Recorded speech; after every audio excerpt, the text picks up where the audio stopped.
கள்ளக்குறிச்சி நகராட்சிக்கு உட்பட்ட பகுதியான கருணாபுரத்தில் சுமார் 5000 பேர் வசித்து வருகின்றனர்.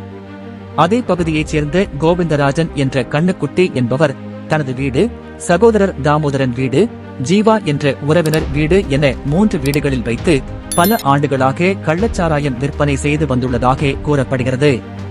கல்வராயன் மலை பகுதியில் இருந்து கள்ளச்சாராயத்தை பிளாஸ்டிக் கேன் மற்றும் லாரி டியூப்களில் கொண்டு வந்து அதனை 200 மில்லி என்ற அளவில் பாக்கெட்டுகளில் அடைத்து 60 ரூபாய்க்கு விற்பனை செய்து வந்துள்ளார்.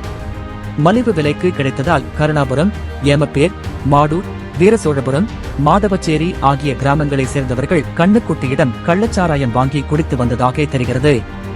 சாராயம் விற்றது தொடர்பாக கண்ணுக்குட்டி பல முறை கைது செய்யப்பட்டு விடுதலை ஆகியுள்ளார்.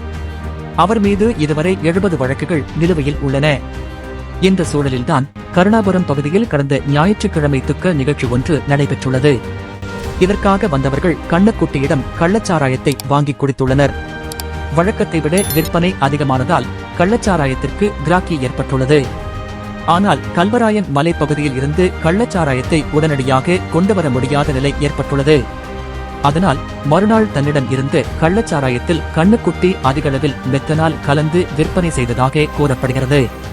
திங்கள்கிழமை மற்றும் செவ்வாய்க்கிழமை அருந்தியவர்களுக்கு கள்ளச்சாராயம் விஷச்சாராயமாக மாறி அவர்களின் உயிரை காவு வாங்கியிருக்கிறது. கள்ளச்சாராயம் குடித்தவர்களுக்கு செவ்வாய்க்கிழமை இரவு 10 மணிக்கு மேல் வயிறு, நெஞ்சு பகுதிகளில் எரிச்சல் ஏற்பட்டுள்ளது. இதையடுத்து உடல் நலம் பாதிக்கப்பட்ட 100க்கும் மேற்பட்டோர் அடுத்தடுத்து மருத்துவமனைகளில் அனுமதிக்கப்பட்டனர். கண்ணுக்குட்டியே கல்வராயன் மலைப்பகுதியில் இருந்து கள்ளச்சாராயத்தை இறக்கி விடிய விடிய விற்பனை செய்ததாக உயிரிழந்தவர்களின் உறவினர்கள் கூறியுள்ளனர். மருத்துவமனைகளில் சிகிச்சைக்காக அனுமதிக்கப்பட்டுள்ள பலரது நிலைமை கவலைக்கிடமாக உள்ளதால் பலி எண்ணிக்கை மேலும் அதிகரிக்கும் என அஞ்சப்படுகிறது.